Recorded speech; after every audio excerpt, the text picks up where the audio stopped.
Good morning प्यारे बच्चों, मैं अनूप सियाग आपके साथ एक और नए लेक्चर के साथ शुरुआत करने जा रहे हैं आगे हमारे कोर्स की। आज हम एक नया चैप्टर नया टॉपिक और लेकर आए हैं आपका। उससे पहले आपका स्वागत है आपके YouTube channel math by Anoop Siyag में। आइए हम बात करते हैं क्लास +1 की। चैप्टर हमारा 9th है, लेक्चर उसका फर्स्ट लेके आए हैं। पहले हम जो अपना बेसिक मतलब हर चैप्टर के बारे में बेसिक बताएं उसकी बातें कर रहे हैं। हमारे 30 या 35 ऐसे लेक्चर बनेंगे जिसमें आपको ये पता चल जाएगा +1 में क्या मैथ की कहानी है, क्या हम आगे पढ़ सकते हैं या नहीं पढ़ सकते। क्योंकि हमने इसको टाइटल क्या दिया था, मैथ से क्या डरना, और एक ही मंथ में ये पता करें कि +1 में क्या क्या पढ़ना है। आगे चलें, सीक्वेंस एंड सीरीज। अपने पास इस चैप्टर का नाम है सीक्वेंस एंड सीरीज। आपने इसका छोटा रूप 10th में पढ़ा हुआ है, समानांतर श्रेणी, अर्थमेटिक प्रोग्रेशन, एपी कहते थे। लेकिन यहाँ पे सीक्वेंस एंड सीरीज है। सीक्वेंस का मतलब क्या होता है कि कोई भी सीरीज जो घटे या बढ़े किसी भी रेशो पे, किसी का भाई डिफरेंस पहले 2 का आ रहा फिर 4 का, जैसे मैं बात करूँ 2, 4, ठीक है, 8 और 14, ये डिफरेंस 2 है, ये कितने का है 4 का, और ये कितने का है 6 का। ये सीक्वेंस है, ठीक है। ये घट भी सकती है और आपके पास बढ़ भी सकती है। जो सीक्वेंस एक जैसे डिफरेंस से बढ़ती है, जिसका डिफरेंस एक जैसा हो, जैसे 2, 4, 6, 8, 10, इसका डिफरेंस 2 का, इसका डिफरेंस 2 का, इसका डिफरेंस 2 का। कैसे? A2 में से A1, A3 में से A2, क्योंकि ये बच्चे तो आप 10th में पढ़ चुके। हर जगह डिफरेंस सेम हो, उस सीरीज़ का क्या बन जाता है बेटा, नाम बन जाता है। उस सीक्वेंस में जो वो सीरीज़ मिली हमें, उस सीरीज़ का नाम क्या है, अर्थमेटिक प्रोग्रेशन। हिंदी में बात करें समानांतर श्रेणी। समान अंतर से जो श्रेणी चलती है, श्रेणी का मतलब क्या है, जो सीरीज चलती है, उस सीरीज को हम अर्थमेटिक प्रोग्रेशन इंग्लिश में, और हिंदी में क्या कहते थे, समानांतर श्रेणी। समानांतर से जो श्रेणी चलती है। आज हम एक तो एपी के बारे में बेसिक सा पढ़ेंगे, वही जो 10th में था वही है, यहाँ तक थोड़ा सा और बढ़ जाएगा, उसमें मीन का कंसेप्ट आ जाता है। और एक हम साथ में क्या पढ़ेंगे बेटा, जीपी पढ़ेंगे, ज्योमेट्रिक प्रोग्रेशन। अभी तो बस आपने सोचना ही पड़ेगा भाई, एक एपी होती है और एक जीपी होती है। जीपी क्या होती है ये कल वाले लेक्चर में आपको पता चलेगा। जो बच्चा आज हमारे पास, जिसके पास ये फर्स्ट लेक्चर पहुंचा है, तो उसको हम बता दें, हमने अभी तक 8-7 चैप्टरों का बेसिक पढ़ा दिया आपको। आपको चैनल की प्लेलिस्ट में जाना और क्लास +1 के टॉपिक सर्च करने हैं।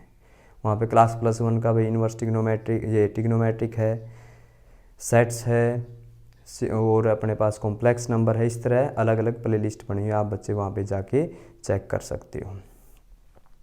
तो मैं बात करूँ सीक्वेंस एंड सीरीज की, एपी एंड जीपी। किसकी बात करें, एपी एंड जीपी की।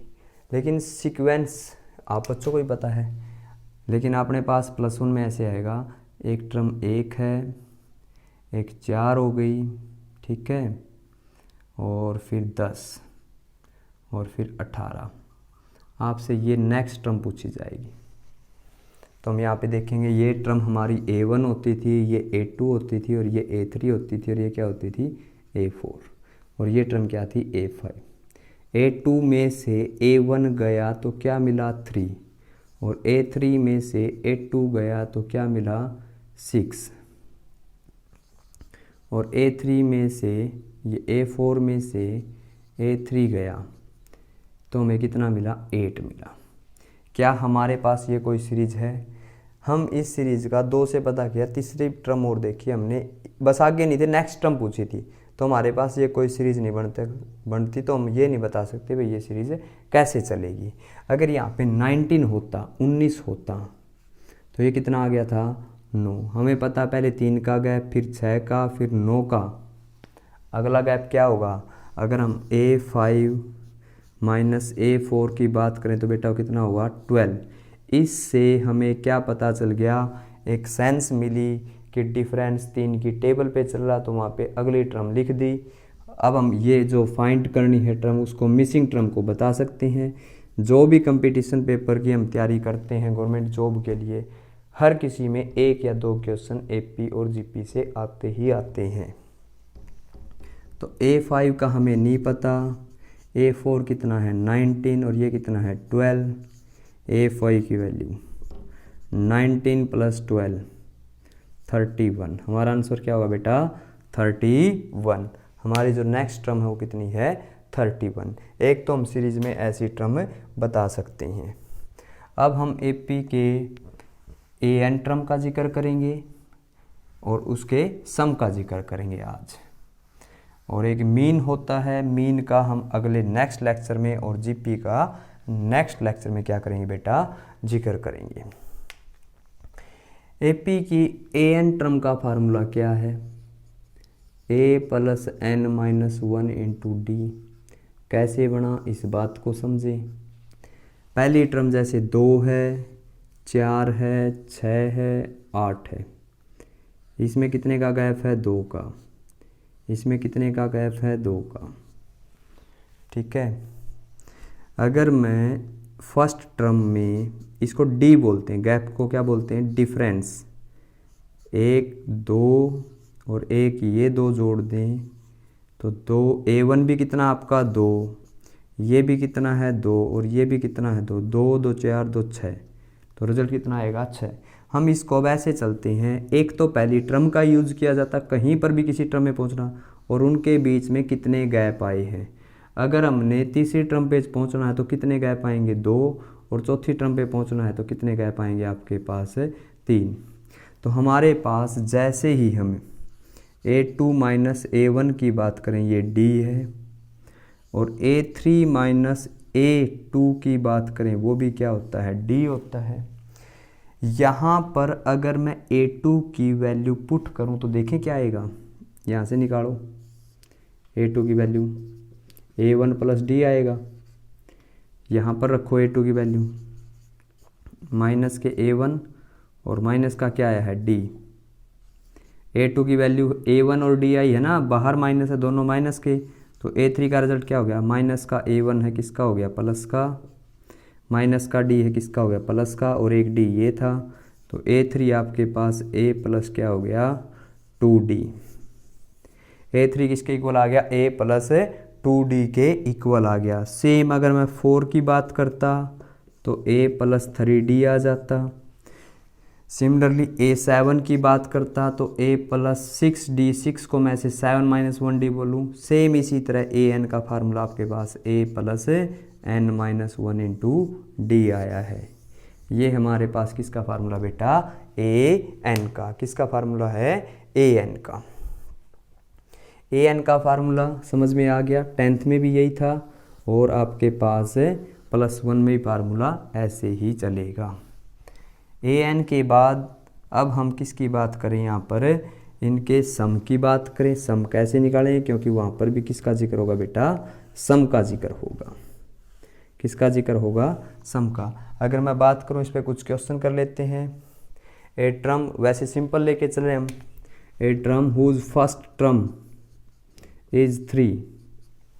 फर्स्ट टर्म कितनी है 3 and common difference D is 7। Find the 31st term. इसको nth बोलते हैं AN।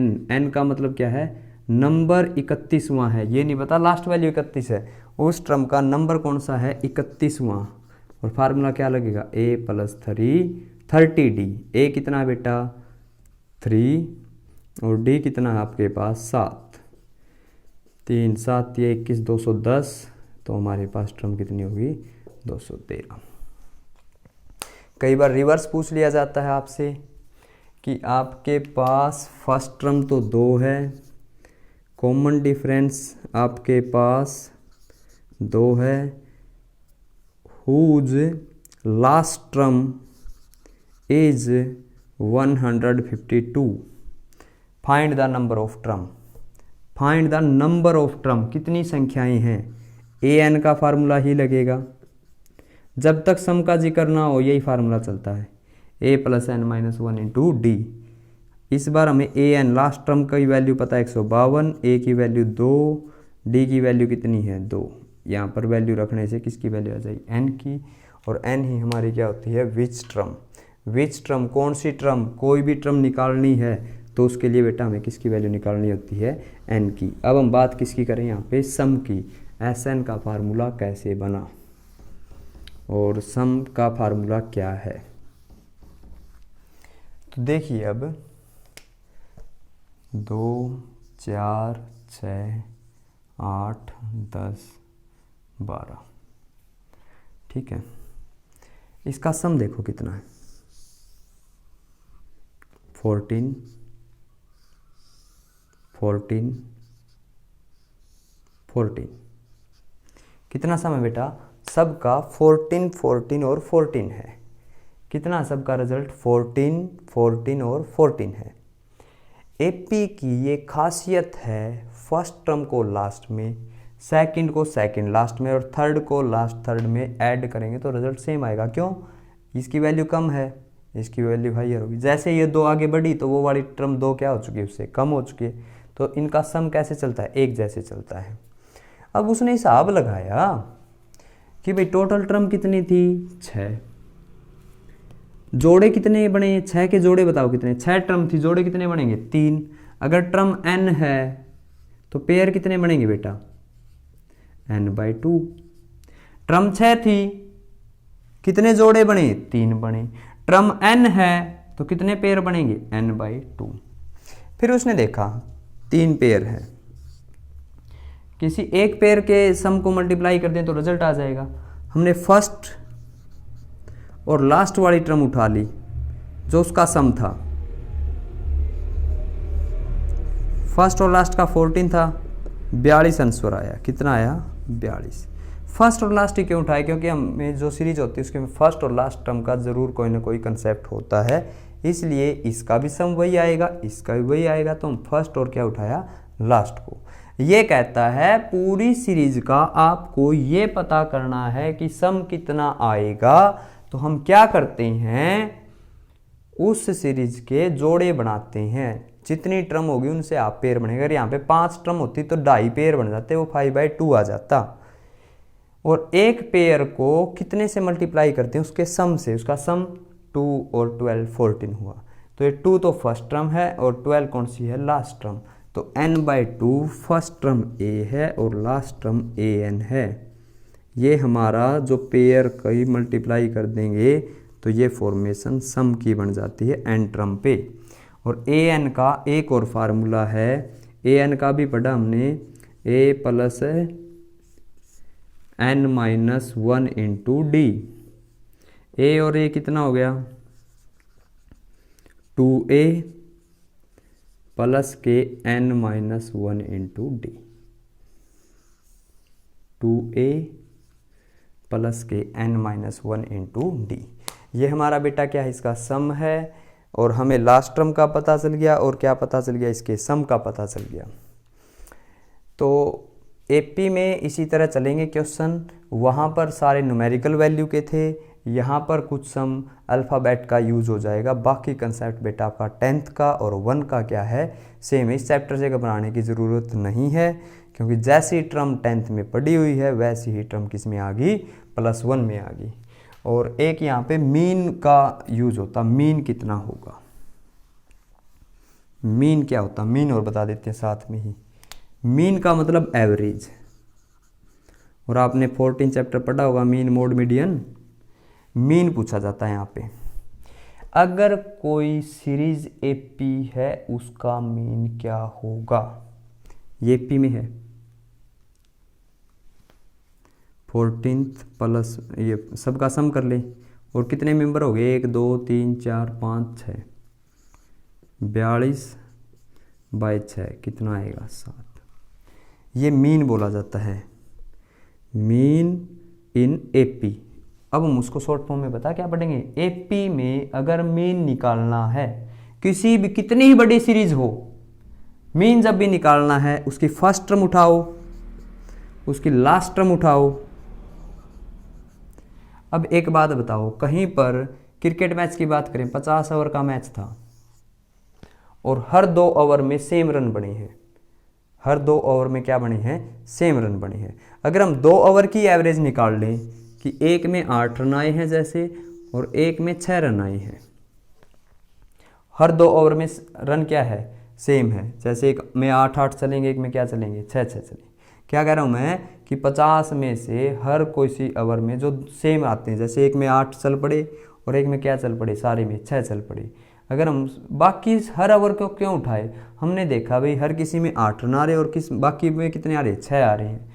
तो हम इनको अगर जोड़ें तो 8 और 6 14, 14/2, 7 की एवरेज बनी। 2 ओवर पे जो एवरेज है पूरे के पूरे 50 ओवर के ऊपर भी एवरेज क्या रहेगी, वही रहेगी, क्योंकि उनमें रन ऐसे आ रहे जैसे 2 ओवर में सेम है। 2 और 1 ओवर के सेम नहीं कह रहा मैं, 2 ओवर के सेम। 8-6 है तो उसमें भी 8-6 8-6 8-6 ऐसे पेयर चलेगा। मैं ये बोल रहा हूँ 2 ओवर में सेम रन है, जैसे 8 और 6, हर किसी में 8 और 6 का क्या चल रहा है, वहाँ पे पेयर चल रहा है। ये समझाने के लिए आपको बात बोली गई है। वैसे ये बात होती नहीं कहीं पर कि भाई ज़रूरी नहीं कि 8 और 6 रन ही बने। तो इसने देखा क्यों हम सबको ऐड करें, क्यों मैं इन सारी टर्मों को ऐड करूं। मेरे को दिख रहा है इन दो ने सम 14 दिया, इन दो ने भी मिलकर 14 दिया, इन दो ने मिलकर भी 14 दिया। एवरेज तो बात करें, ये दोनों के मिला के भी 7 एवरेज है, इन दोनों को मिला के भी एवरेज 7 है, और इन दोनों के मिला कर भी एवरेज क्या है, 7 है।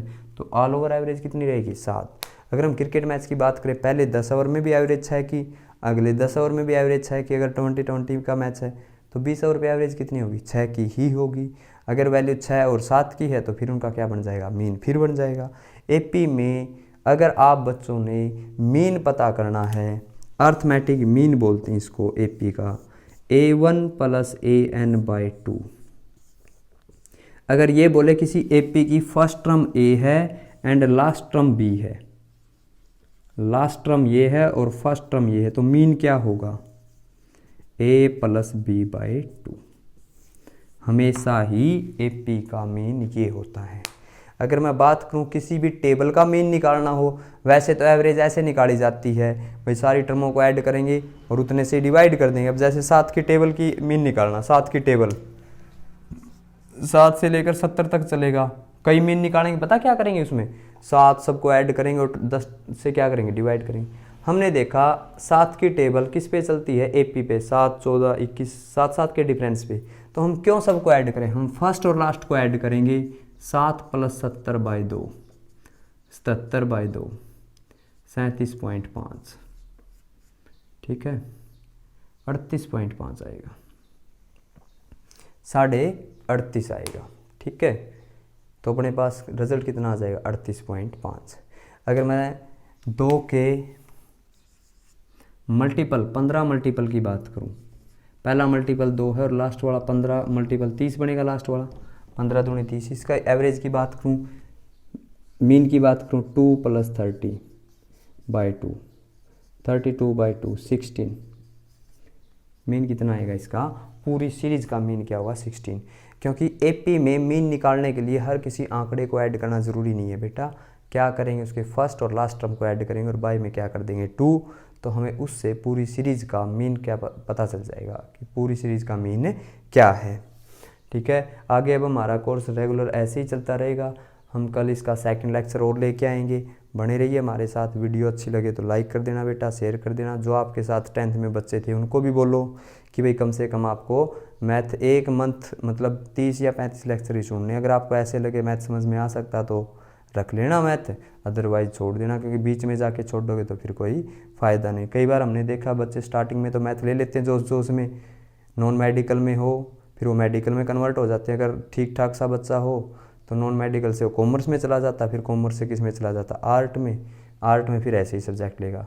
तो स्टार्टिंग में ये पता कर लेंगे कि मैथ पढ़ने के लायक हैं या नहीं। लायक तो हर कोई होता है भाई, आर्ट में अपने अलग सब्जेक्ट में हो सकता है वो। तो आप बच्चों से आशा करेंगे अगर आपको लेक्चर अच्छे लग रहे होंगे तो आप बच्चे लाइक शेयर करते रहिए और बाकियों को सब्सक्राइब के लिए बोले, क्योंकि आपने तो सब्सक्राइब कर रखा। अगर आप हमारे चैनल पर आज पहली बार आए हो तो चैनल को सब्सक्राइब ज़रूर कर देना, ठीक है। और बाकी अगर हमारे और लेक्चर सुनने तो प्लेलिस्ट में जाकर आप और सुन सकते हैं।